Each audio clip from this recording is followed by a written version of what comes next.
Kia ora koutou, kia ora Romani, ngā mihi ki a koe mō tō reo pōwhiri. Ko wai ahau e tu ake nei, ko kapaka taumaha ka te mauka, ko ofi o te awa, ko kongo o te waka, ko takata triti te iwi, ko Grant Brookes toko ingoa, ko iso Aotearoa te ropu no reira. Tēnā koutou, tēnā tātou katoa. So I'm Grant, originally hailing from the deep south down there in Ōtepoti, Dunedin, where I studied to be a nurse, which is what I'm doing up here now for the last 20-something years. At Wellington Hospital, I'm also a trade union activist, as Romani alluded to, and I've been a socialist activist as well since first joining ISO way back in 1993, and it's my pleasure tonight to talk about why socialism. So, the title of the talk, I have to admit, is not an original one.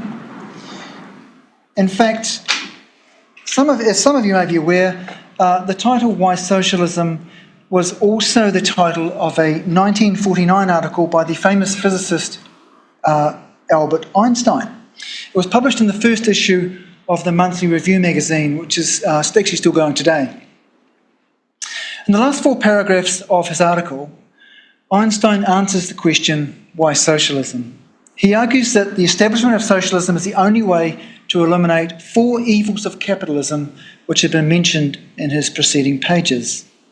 The evils are exploitation, disenfranchisement, war, and the crippling of human consciousness, to which we might add today others, for example, the intersecting oppressions, environmental destruction, and so on. But if the answer to the question was that simple, this would be a very short talk. So let's flip to another starting point.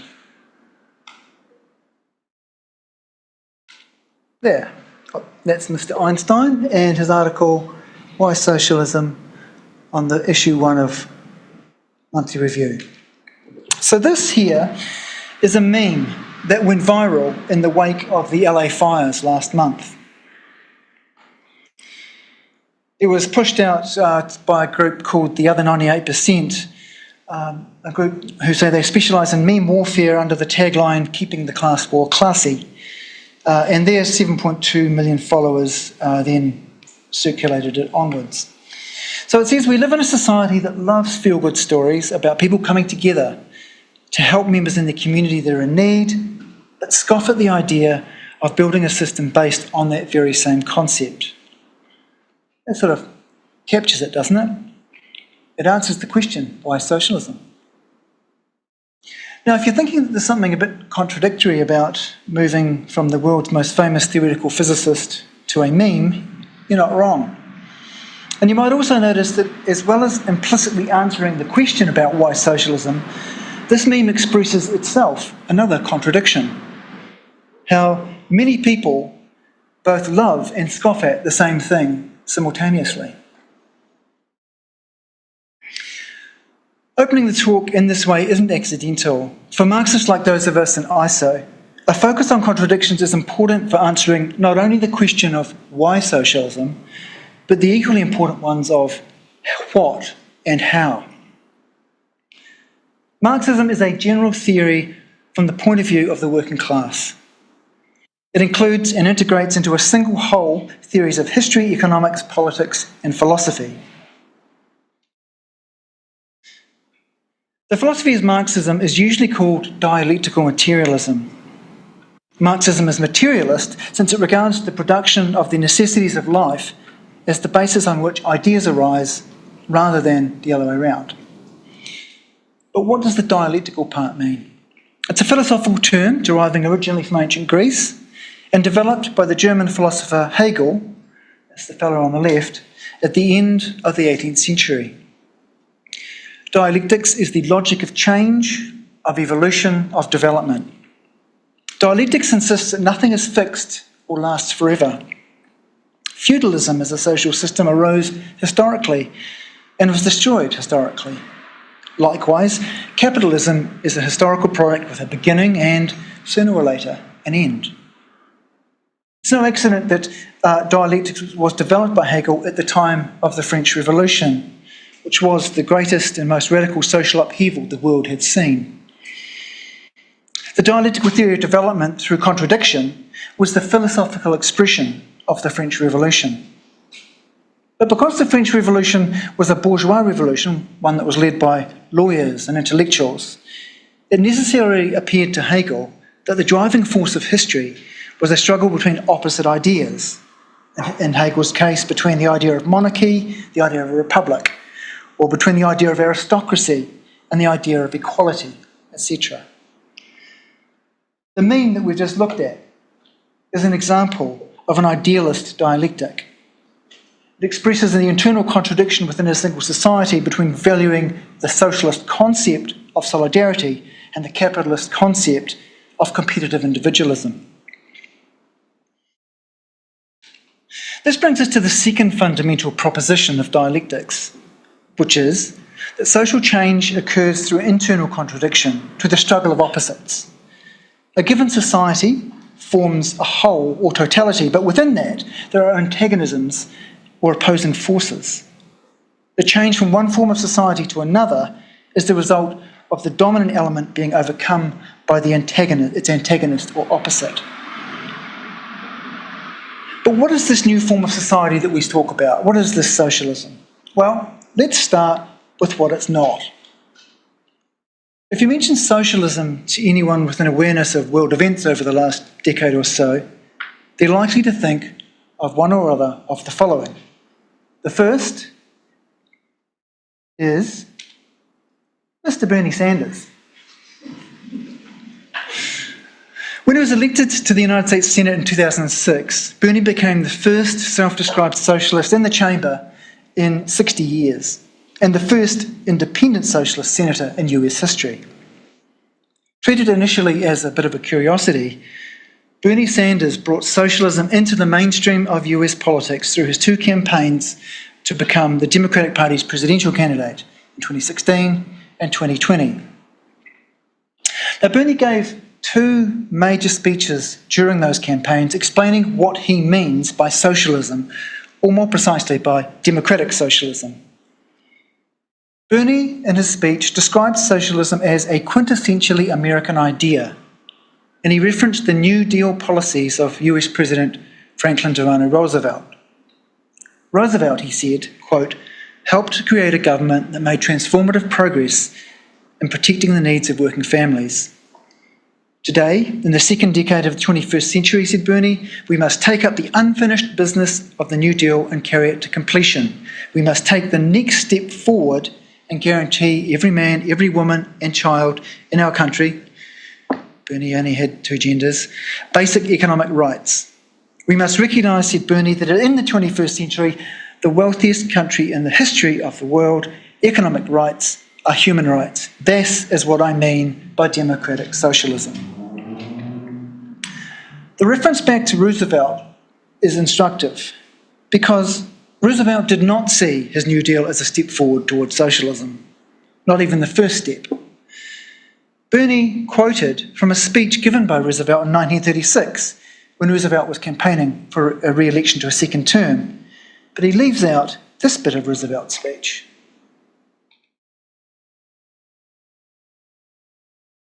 Roosevelt said, it was this administration, his first term, which saved the system of private profit and free enterprise. The struggle against private monopoly is a struggle for and not against American business. It is a struggle to preserve individual enterprise and economic freedom. So carrying the New Deal to completion, as Bernie described, doesn't mean a dialectical movement of one form of society, capitalism, to another, socialism.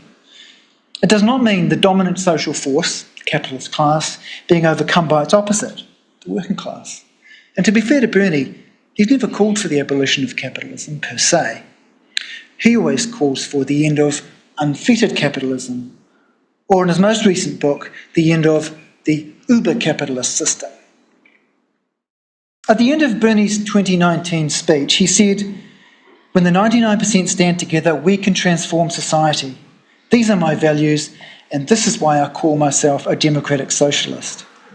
At its core is a deep and abiding faith, said Bernie, in the American people to peacefully and democratically enact the transformative change that will create shared prosperity, social justice, and freedom for all. So Bernie's so-called socialism is just a more radical version of what's promised by centre-left parties the world over. Transformative change, you might recall, was exactly what Jacinda Ardern campaigned on in 2017. Now, socialists like us, we support these changes, but it's not because we think that they represent socialism. Bernie's no socialist, he's a reformist, promoting a kinder, gentler version of capitalism while, in the words of his mentor Roosevelt, preserving American business and saving the system of private profit and free enterprise. Now, the second thing that might pop into someone's head today at the mention of socialism is China. Western politicians routinely apply this label of socialist or communist to China. The US State Department under Trump 1.0 even adopted a foreign policy framework for dealing with China's brand of socialism. Trump's team linked this description of China to clearly ridiculous claims, such as when former Vice President Mike Pence declared, Joe Biden has been a cheerleader for communist China because he's a Trojan horse for the radical left. If only, right? Western media daily reinforce a perception that China's socialist by endlessly quoting these politicians, even when they are blathering idiots. Yet, the Chinese government also describes the country's system as socialism, or more precisely, socialism with Chinese characteristics. It's instructive to delve into what the Chinese government means by this. Deng Xiaoping, the Chinese leader who coined the description, socialism with Chinese characteristics, said, it doesn't mean the replacement of the capitalist free market. He said, quote, a planned economy is not the definition of socialism because there's planning under capitalism. Therefore, the market economy happens under socialism too. The official line of the Chinese government today is that China has a socialist market economy, as if somehow that was not an oxymoron. Nor does socialism with Chinese characteristics mean the end of capitalist exploitation. Chinese Communist Party theorist Li Zhuo of Xiamen University says that the growth of private enterprise and capitalist exploitation are necessary for socialism with Chinese characteristics. Theorist Shun Ma goes even further. He says that exploitation of Chinese workers by Western capitalists through trade relations and foreign direct investment are also part of socialism with Chinese characteristics. A few socialists here in Aotearoa accept the Chinese government's description of itself at face value, and they hold up China as a modern model of socialism. But the mental gymnastics required in a nation with more billionaires than any other country on earth, and where the 100 richest people own US $1 trillion while the country's median wealth languishes at 27,000, that must be exhausting. A more sober examination of the Chinese system focuses on the social and economic relationships, not on the labels applied by the Chinese government or by Western politicians. And these most basic relationships, the ones which have the most impact on what it looks like and how it functions, are the relationships between Chinese workers and Chinese bosses, and between the bosses themselves. Chinese workers, dispossessed from the means of production, must sell their labour time to the bosses in exchange for wages. While the state and the billionaires do invest huge sums in infrastructure and urban development projects, Chinese workers have to go on strike to get even the minimum health insurance and retirement contributions they're legally entitled to. China's state-owned enterprises may not directly compete in the market, but they play a key role in that competition. They provide finance and essential inputs to private firms and to maintain tight control over labour that's essential to the explosive growth of the economy as a whole. In the final analysis, China's social system shares an identical inner structure to the societies of the West. The Chinese social system is not the socialism we speak of because it isn't socialist at all. It is capitalist. The state does play a role in ordering and regulating capitalism, so their state capitalism looks a bit different from ours. But at the same time, the Chinese economy is integrated into the capitalist global economy. China and the West are competing over who gets the biggest share of the spoils. But at the same time, China's capitalists benefit from enormous inflows of American and international capital and technology, while American and international capital benefit from the repressive brutality of the Chinese state and the intense exploitation of Chinese workers. Now, with a few necessary modifications, a similar analysis applies to other countries which have been labelled socialist, from the former Soviet Union and Eastern Bloc countries to Cuba and North Korea. Bernie, bless him, rejects the idea that China represents socialism. He says, for example, "I'd rather have our country stand side by side with European democracies rather than countries like China." His 2019 speech condemned the authoritarian regime of Xi Jinping in China. But his formula for socialism, Bernie's, shares fundamental agreement with Xi on two key questions. For Bernie, socialism means that we must see ourselves as part of one nation, one community, one society, in order to protect the American dream. For Xi Jinping, the goal of socialism with Chinese characteristics is to achieve the Chinese dream of the great rejuvenation of the Chinese nation. Now, it should be apparent that this denial of internal contradictions within a society or nation, the idea that this is a unified whole without contradictions, is a rejection of the dialectical materialism outlined earlier. The doctrine of socialism in one country or in one nation, believed by most Marxists to represent an impossibility up to the mid-1920s, was actually first spearheaded by Joseph Stalin, appropriately while on his path to forming a dictatorship. The second fundamental agreement between Bernie Sanders and Xi Jinping is that despite Bernie's occasional rhetorical flourishes about change from the bottom on up, socialism, in air quotes, for both of them is something handed down by the government. The socialism that we speak of is different. It's not by accident that we call ourselves the International Socialist Organisation. Our socialism builds on 75 years of experience and theoretical work of the International Socialist Tendency, or IST, as well as incorporating indigenous socialist ideas here in Aotearoa. Beginning in Britain in 1950, the IST developed and extended the work of Karl Marx, Friedrich Engels, Vladimir Lenin, Rosa Luxemburg, Leon Trotsky, and later incorporated other thinkers like Antonio Gramsci and C.L.R. James, who also worked within this framework of dialectical materialism. As it grew into a network of socialist groups in other countries, the IST had a fruitful encounter in the 1960s with the American New Left, particularly in California, and its key thinkers like Hal Draper. Draper's pamphlet, The Two Souls of Socialism, posits a fundamental division in socialist thought between those, like Bernie Sanders and Xi Jinping, who talk about socialism from above, and those who work for socialism from below. The IST today is a network of groups in some 24 countries, but while ISO builds on their experience and theoretical work, we're not a member of this tendency, preferring to remain independent in our analysis and direction. So, the starting point for our socialism is politics cannot be isolated from economics. Any basis of authority requires the security of food, water and shelter. Any serious authority requires control over the materials, distribution and labour behind those resources. Everything else, such as military power, comes second. No army can exist without a meal. In other words, whoever controls the flow of these assets has conclusive leverage over everybody else. School and school teacher, baker and bakery, politician and parliament. This is the materialism part of Marx's dialectical materialism referenced earlier.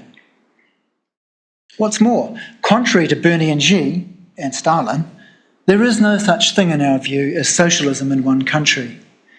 Marx and Engels were clear about this in their Communist Manifesto, ending with the resounding imperative, working people of all countries unite. Capitalism is international, so all countries are bound in a vast web of trade routes and supply chains. A state alone suffocates. National borders were drawn up by the vicissitudes of empires, cleaving cultures and terrain. So it makes no sense to adhere to these constructs. This is a project of isolation, not liberation. Under capitalism, control and ownership of resources is held in the private hands of a few, resulting in the dispossession of the many. In these times of the climate crisis, we've seen a mere handful of fossil fuel tycoons alter the course of human history. Our comparative lack of sovereignty is astounding. Restoring justice to the powerless, then, would require everyone to have equal access to the essential conditions of life. The fight against colonialism, sexism, homophobia, transphobia, ableism and ecocide cannot be won without transforming this imbalance.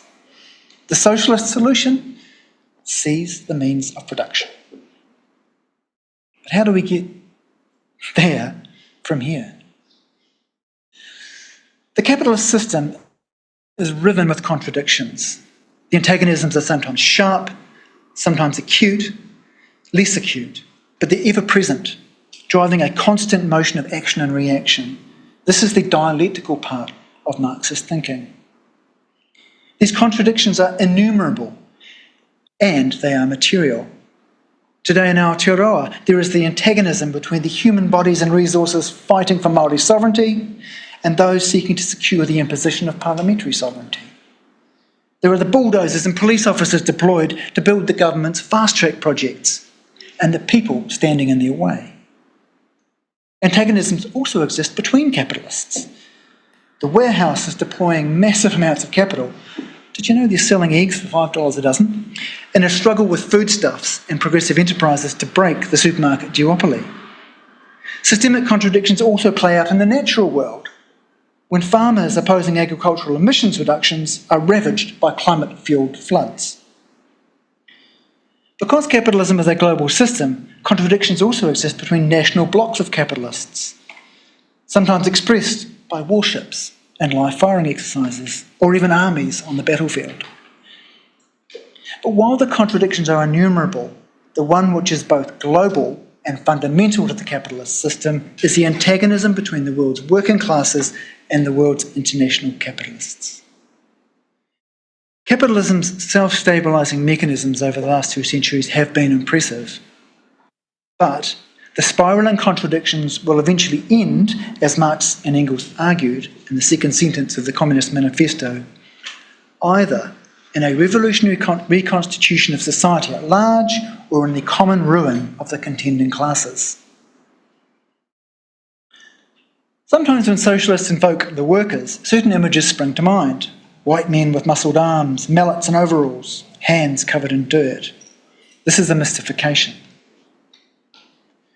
Today, worker is most likely to be a poor woman of colour, and that's just at the point of production. Long before anyone arrives in the workplace, thousands of hours of reproductive labour have brought them to that point. Children must be fed and raised before they're able to work. They must be educated, and when they're able and taken care of, when they're not at work. All of this labour rendered invisible keeps everything afloat. This is our socialism. Recognising the conditions of work means standing in solidarity with the oppressed in every way life is experienced. The raw mechanics of capital does not insulate language, culture or the body from its violence, and so its opponent cannot be an isolated movement, but one that blooms new perspectives and voices. What then is ISO's role in all of this? Faced with momentous social forces contending daily over the future of humanity, in ways that are mostly invisible and only occasionally rise to public consciousness, the group of people in this room is very small indeed. Even adding the ISO branches meeting elsewhere this week in Oti-Poti Dunedin and Tāmaki-Makaurau doesn't change this fact. But mass uprisings happen all the time. At the start of December, more than 1 million people took to the streets of South Korea and the country's Union Confederation launched an indefinite general strike, and they overthrew the president. That same week, a popular army swept into Damascus and ended 5 decades of brutal dictatorship by the Assad regime. 2 uprisings in a week.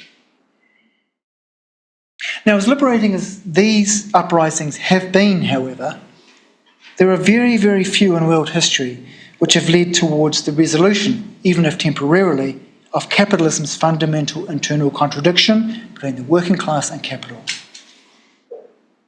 The most common reason for this has been the absence of a large, organised socialist party able to counter ruling class efforts to stymie a mass uprising and contain its potential before the system's dominant element is overcome by its antagonist or opposite. Now, we in ISO are tiny, but we aim to grow. And we want to contribute to the creation of such a party for the next time the contradictions sharpen, and to hasten the arrival of this time by building and participating in movements from below.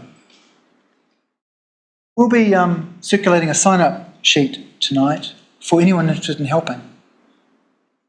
Socialist revolution can seem like a very distant dream in Aotearoa today, but be realistic. We have to face it like Einstein did.